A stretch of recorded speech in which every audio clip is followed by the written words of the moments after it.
¿Cómo te puede gustar una región que intenta dividir nuestra gran nación? ¿No te da vergüenza? En un vídeo de entrevistas que no paraba de viralizarse en las redes, un ciudadano de la potencia vecina le hacía esta pregunta, cargada de una inducción casi violenta, a una mujer uruguaya. Sin embargo, la respuesta de la mujer descolocó por completo al autor del vídeo. Mirá, eso es cosa de la política. Hoy por hoy, acá en Uruguay, la gente de Argentina y nosotros nos respetamos mutuamente. El vídeo explotó. La caja de comentarios se convirtió en un campo de batalla, una tormenta de aprobaciones y repudios. Fue entonces cuando Mateo, un estudiante de posgrado de la potencia, decidió viajar a Uruguay para descubrir la verdad con sus propios ojos. Lo que presenció allí fue una realidad impactante que sacudió desde los cimientos los valores que le habían inculcado desde chico. Esta es su historia. Mateo tenía 26 años y era un estudiante aplicado de Relaciones Internacionales. Desde que tenía uso de razón, la escuela le había martillado en la cabeza una educación patriótica rigurosa, casi dogmática. El mantra era siempre el mismo: Argentina es una parte inalienable de nuestra gran nación, una provincia rebelde cuyos delirios de grandeza son una herida abierta en el cuerpo de la patria. Las palabras de los libros de texto, impresas con una tinta que parecía indeleble, estaban grabadas a fuego en su mente. En la potencia de la que venía Mateo, este tipo de adoctrinamiento seguía siendo la norma, una fábrica de ciudadanos que crecían bajo una única y controladora perspectiva. Desde la gran ruptura a mediados del siglo XIX, la potencia continental y Argentina habían seguido caminos separados, marcados por la desconfianza y un resentimiento sordo. Sin embargo, a partir de la segunda mitad del siglo XX, Argentina, con su propia fuerza económica y una cultura arrolladora, había ejercido una influencia profunda en toda la región, especialmente en Uruguay, esa pequeña nación en la otra orilla del Gran Río. Sobre esta historia había, por supuesto, distintas interpretaciones, pero era un hecho objetivo e innegable que las inversiones argentinas y su cultura popular, el rock, el cine, la literatura, habían sido un motor clave en la modernización y la identidad cultural uruguaya. El problema era que la percepción de esta influencia era diametralmente opuesta a cada lado del río. Para muchos uruguayos, las empresas argentinas habían traído tecnología, trabajo y una nueva forma de ver el mundo, contribuyendo de manera decisiva a su desarrollo. Para la potencia, en cambio, Argentina no era más que una provincia insurrecta, un hermano descarriado que coqueteaba con ideas peligrosas y sembraba la discordia. Mateo, como era de esperar, se aferraba con uñas y dientes a esta última visión. Un día, navegando por Internet, se topó con una publicación que le revolvió las tripas. Uruguay, un territorio pro-argentino. Los locales agradecen la ayuda histórica de la otra orilla.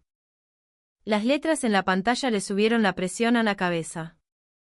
¿Pero qué carajo?, gritó, solo en su habitación.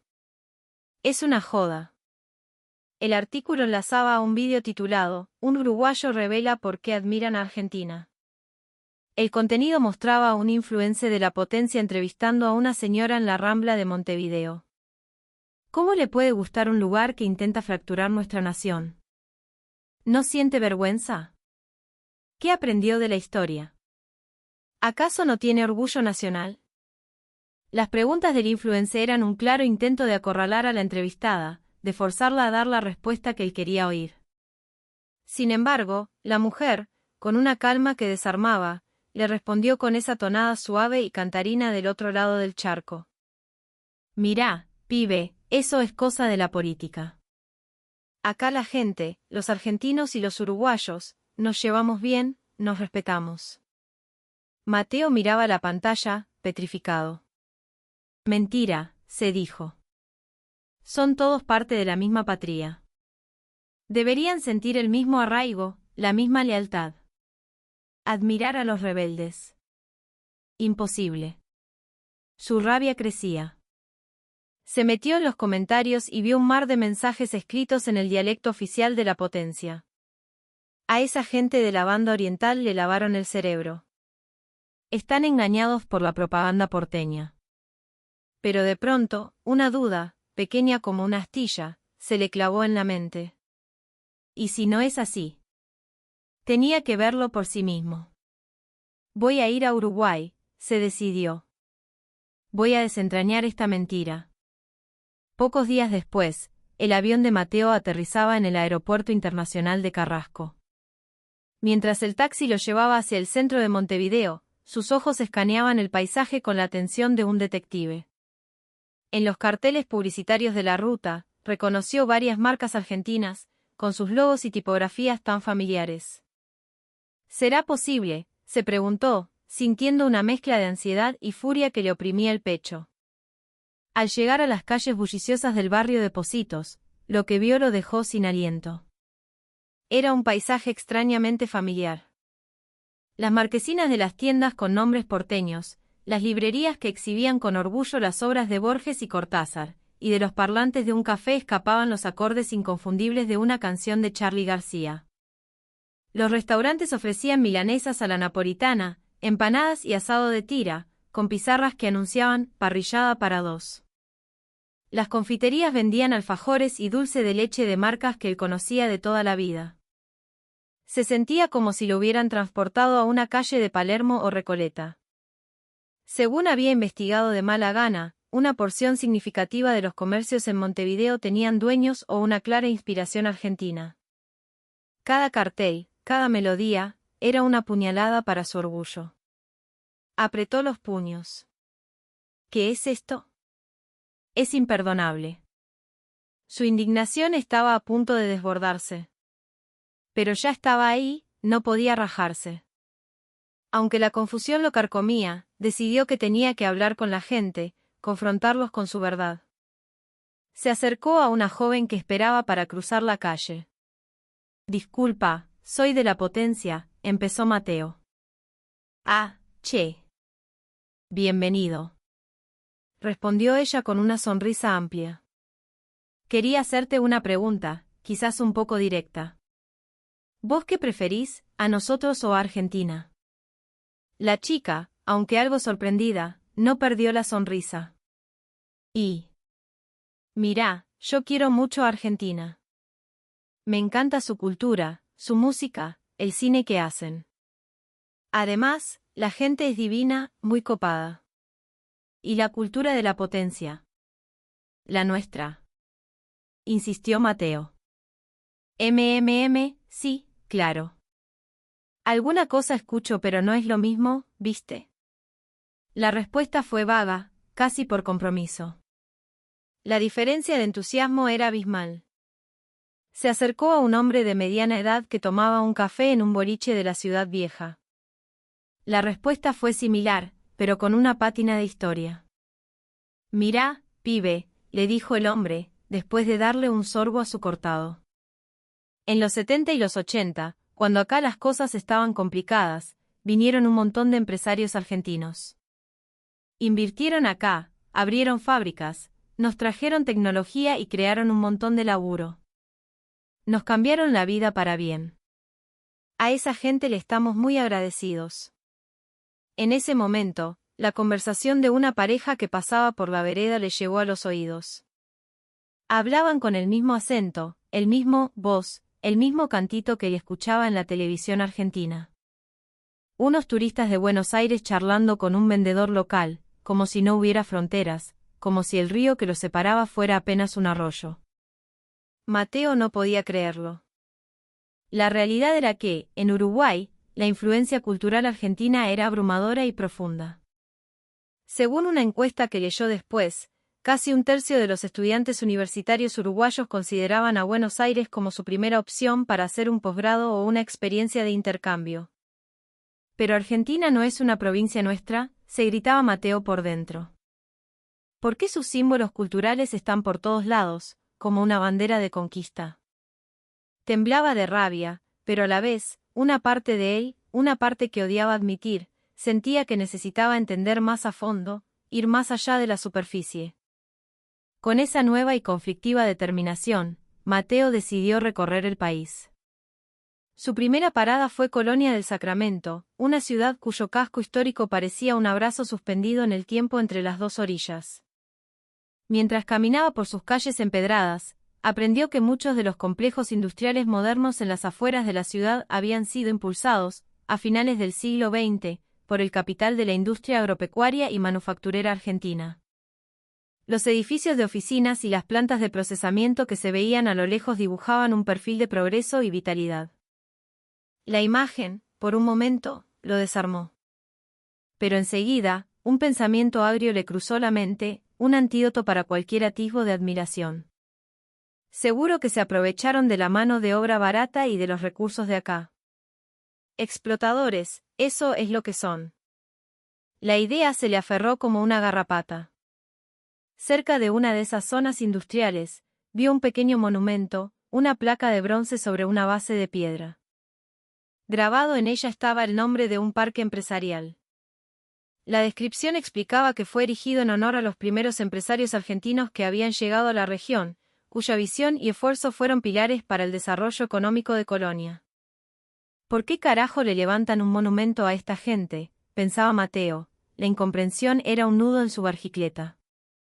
Es como agradecerle al que te pone las cadenas. Su siguiente destino fue más al norte, a orillas del río Uruguay, en la ciudad de Salto, casi un espejo de la ciudad de Concordia del otro lado. Salto, una ciudad próspera gracias a su producción citrícola y su actividad comercial fronteriza, debía gran parte de su infraestructura moderna a proyectos binacionales. Desde los años 80, muchas empresas argentinas del sector agroindustrial se habían instalado allí, introduciendo métodos de gestión y líneas de producción que modernizaron toda la región. El capital y la tecnología argentinos habían sido el motor de ese desarrollo. Mientras caminaba por la costanera de Salto, Mateo fue testigo de una escena que le revolvió el estómago. En un parque, una pareja de jubilados, con toda la pinta de ser turistas argentinos, compartía animadamente unos mates con una familia local. El abuelo uruguayo cebaba con maestría, mientras los niños intentaban hablar con el acento porteño, esforzándose por pronunciar la Y y la L como ellos. La pareja de argentinos se reía, corrigiéndolos con cariño. Va, seguro que al final todo es para beneficio de ellos. Los locales deben haber sido mano de obra barata y nada más, masculló Mateo con desprecio, pero sus palabras sonaban huecas, incluso para él mismo. A pesar de todo, algo lo impulsaba a seguir, a buscar la pieza que le faltaba. Continuando su viaje, Mateo regresó a Montevideo. Sabía que allí había varios museos y centros culturales que documentaban la historia del país. En el corazón de la ciudad vieja, encontró el Museo de la Memoria y la Identidad Oriental. Dudó un instante en la entrada, pero finalmente cruzó el umbral. Adentro, las salas albergaban una crónica detallada de la historia uruguaya moderna. Lo que más le llamó la atención fue una sección dedicada al desarrollo económico. Paneles informativos, gráficos y fotografías antiguas contaban una historia que le resultaba difícil de digerir. Las empresas argentinas, en los años 80, habían inyectado un capital y una tecnología que impulsaron la industria manufacturera local de una manera sin precedentes. Un gráfico mostraba que, para 1995, las fábricas de capital argentino representaban una porción considerable del total de las exportaciones del país. No solo eso, sino que equipos de técnicos del INTA, el Instituto de Tecnología Agropecuaria de Argentina, habían colaborado durante años para mejorar los cultivos locales, desde la soja hasta los cítricos. Un panel entero estaba dedicado a un ingeniero agrónomo argentino, un tal Pérez, que había revolucionado el cultivo de arándanos en el norte del país. Gracias a sus innovaciones, los ingresos de los pequeños agricultores de la zona se habían multiplicado, transformando la economía de varias comunidades rurales. La mejora económica se había traducido directamente en una mejora sustancial en la calidad de vida. Las cifras eran elocuentes. Antes de la llegada masiva de estas inversiones en los años 70, el ingreso per cápita era bajo. Para los años 90, miles de familias habían salido de la pobreza. Al ver esos datos, Mateo se quedó sin palabras. Pero su mente, entrenada para la resistencia ideológica, se recompuso al instante. No importa, se dijo.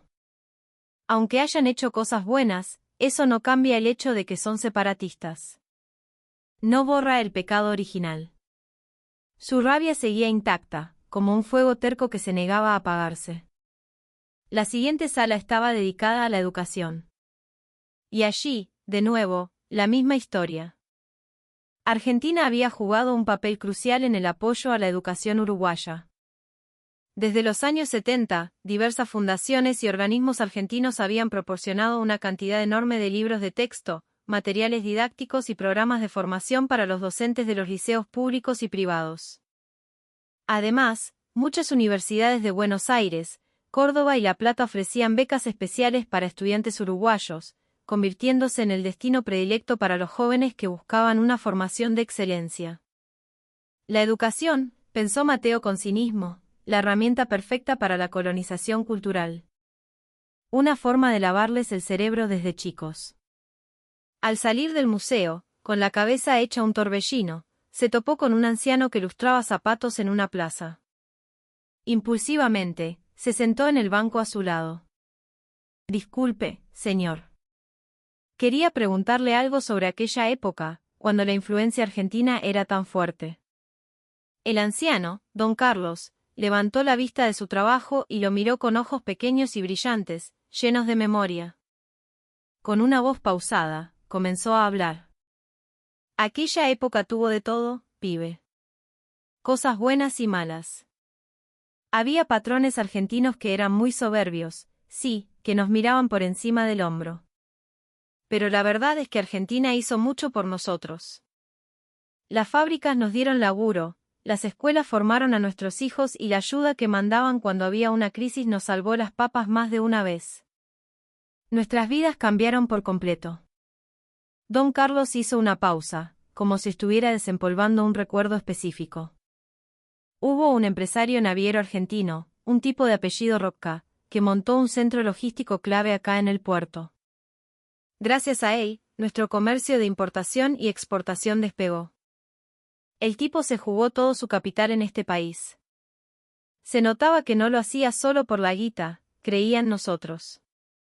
Las palabras del anciano dejaron a Mateo con una expresión extraña en el rostro, una mezcla de confusión y resistencia. Pero aunque hayan hecho cosas buenas, eso no justifica que quieran separarse de la patria. Exclamó, incapaz de contenerse. El anciano lo miró con una infinita tristeza. Tenés razón, pibe. Dividir a la patria nunca es bueno. Pero vivir con resentimiento tampoco construye nada. De la historia hay que aprender, sí, pero también hay que mirar para adelante. Hay que seguir viviendo. Las palabras de don Carlos lo dejaron mudo. El abismo entre los valores que le habían enseñado y la realidad que estaba viendo y escuchando con sus propios oídos era cada vez más grande y más profundo. Se despidió del anciano con un torpe «gracias» y se alejó de allí casi corriendo, como si escapara de algo. En su interior, una batalla feroz se estaba librando. No, no puede ser. A esta gente le lavaron la cabeza, se repetía a sí mismo. Son víctimas de la propaganda cultural argentina. Admitir lo que el anciano decía significaría que todo lo que él había creído, toda su identidad patriótica, se derrumbaría. Y eso, por encima de todo, tenía que evitarlo. Caminando sin rumbo, llegó a las inmediaciones de la Universidad de la República. Vio a un grupo de jóvenes sentados en el césped, charlando y riendo. Con el corazón latiéndole fuerte, se acercó. «Che, disculpen. ¿Ustedes qué piensan de Argentina?», preguntó. Las respuestas fueron unánimes y entusiastas. Argentina es lo más. Para nuestro desarrollo fue fundamental. La educación mejoró, la industria creció. Yo los rebanco. A mí me encantan sus series, su música, los programas de televisión, añadió otra chica. Me crié viendo las novelas de Cris Morena. Yo estoy aplicando para una beca en la UBA, dijo un tercero. Mi sueño es irme a laburar a Buenos Aires. La actitud positiva y desprejuiciada de los jóvenes le provocó a Mateo una oleada de furia. ¿Pero de qué están hablando? ¿No se dan cuenta de que Argentina quiere fracturar nuestra nación? ¿Cómo les puede gustar un lugar así?, explotó. Fue entonces cuando uno de los jóvenes, que había permanecido en silencio, se levantó y se le acercó. Habló con una calma que contrastaba brutalmente con la agitación de Mateo. «Flaco, entiendo tu punto», dijo el joven. Se llamaba Facundo y estudiaba historia. Es cierto que la historia entre la potencia y Argentina es complicada, y que el gobierno de facto argentino en el pasado tuvo momentos oscuros. Pero fueron las inversiones que trajeron, la educación que impulsaron y la industria que desarrollaron lo que sentó las bases para la prosperidad que tenemos hoy. Mateo intentó refutarlo, pero las palabras no le salían. Y además, continuó Facundo, cuando nosotros estuvimos en problemas, Argentina siempre estuvo ahí. Son amigos de fierro. En la crisis bancaria del 2002, cuando nuestro país se caía a pedazos, uno de los primeros en ofrecer ayuda y solidaridad fue el pueblo argentino. No el gobierno, la gente. Organizaban colectas, mandaban camiones con comida y medicamentos. La explicación de Facundo lo estaba desarmando, pero él se aferró a su último bastión de escepticismo. Eso es para ganarse la simpatía de la gente. Seguro que había una intención oculta detrás. Facundo negó con la cabeza, con una media sonrisa. No fue así. Porque cuando a ellos les tocó pasarla mal, nosotros respondimos. Un par de años antes, en el 2000, hubo unas inundaciones terribles en el litoral argentino, que dejaron a miles de familias sin nada. Acá en Uruguay, la sociedad civil se movilizó al toque. Se hicieron colectas en todo el país. En 3 días juntamos una cantidad de guita impresionante. La donación per cápita de Uruguay fue una de las más altas del mundo. Mateo se quedó mudo. «Cállate», gritó, desesperado. Aunque se ayuden mutuamente, eso no borra el crimen de querer dividirnos.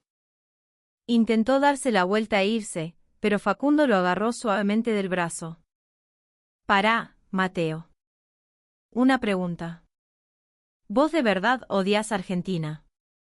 ¿O simplemente estás arrastrado por una emoción que te enseñaron a sentir?» La pregunta de Facundo le dio justo en el centro del pecho. «Yo», balbuceó, pero la frase se le quedó atascada en la garganta.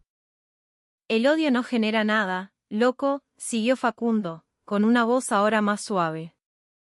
«El único camino que nos va a salvar es el del entendimiento y la cooperación. No podemos hacernos los boludos con la historia, claro que no. Pero es igual de importante, o quizás más, mirar hacia el futuro». Las palabras de Facundo fueron como un puñal que le atravesó el corazón.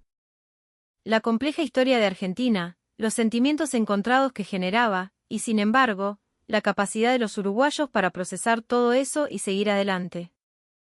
Le provocó un impacto brutal.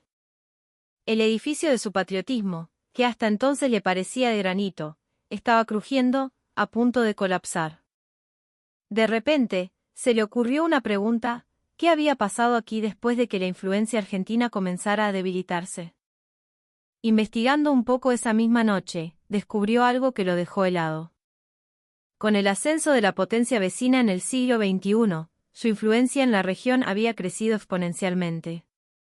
Pero no había sido una expansión pacífica. Bajo la narrativa grandilocuente de la Nueva Ruta de la Plata, una serie de proyectos de infraestructura financiados por la potencia habían generado controversias y un profundo malestar en Uruguay.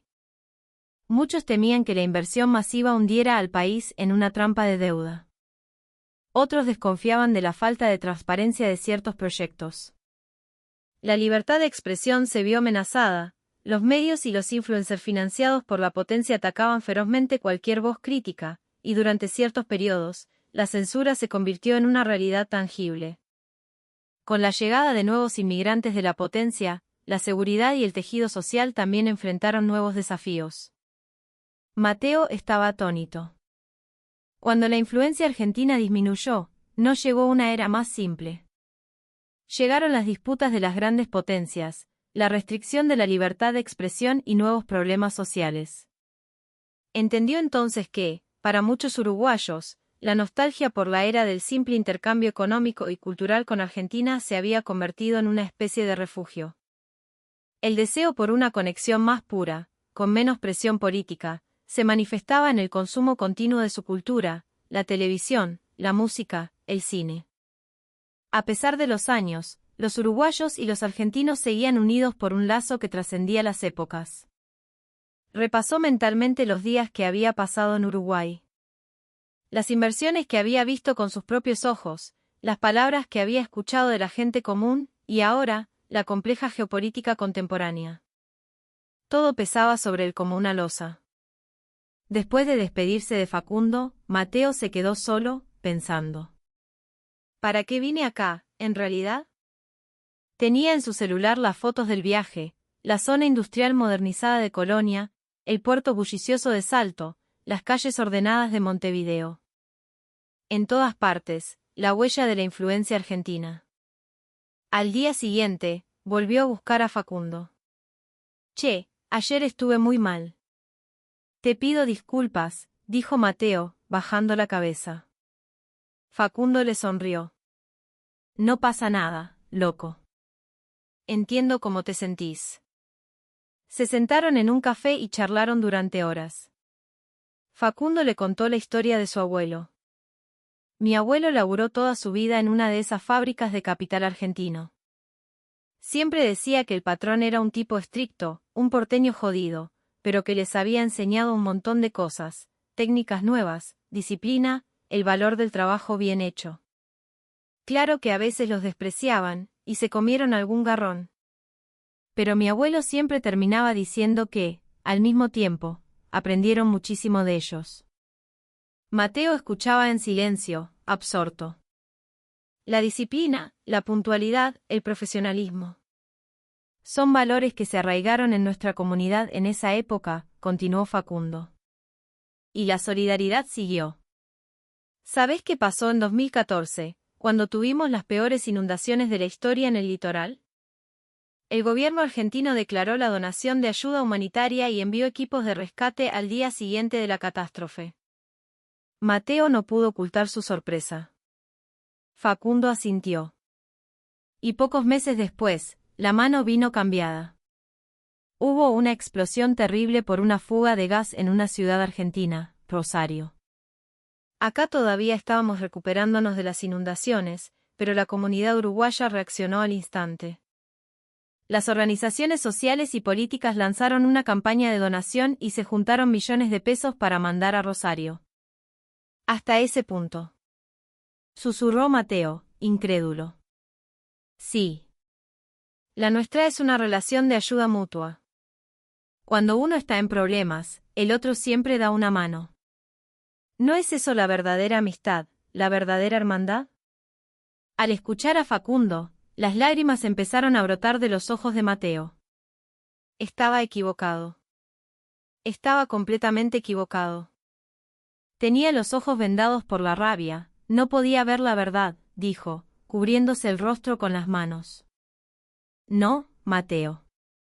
No estabas equivocado, dijo Facundo, con una voz llena de empatía.